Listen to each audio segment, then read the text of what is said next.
Hello guys, എല്ലാ കൂട്ടുകാർക്കും പുതിയൊരു വീഡിയോയിലേക്ക് സ്വാഗതം. മെയ് 21 നമുക്ക് എല്ലാവർക്കും അറിയാം, ഇന്ന് ലാലേട്ടൻ്റെ ജന്മദിനമാണ്. അപ്പോൾ ഇന്ന് തന്നെയാണ് നമ്മുടെ ദൃശ്യം 3ൻ്റെ റിലീസും വെച്ചിന്. സിനിമ ഞാനിപ്പോൾ കണ്ടിട്ട് വന്നിരുന്നതേ ഉള്ളൂ. അപ്പോൾ ചെറിയൊരു റിവ്യൂ ഇടാന്ന് വിചാരിച്ചു. എനിക്ക് റിവ്യൂ ഇട്ടൊന്നും ചെയ്യലുമില്ല, എന്നാലും ചെറുതൊന്നും ചെയ്യാമെന്ന് വിചാരിച്ച്.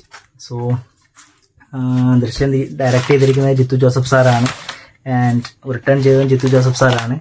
പിന്നെ cinematography Satheesh Kurup, edited by VS Vinayak and music by Anil Johnson. So cinema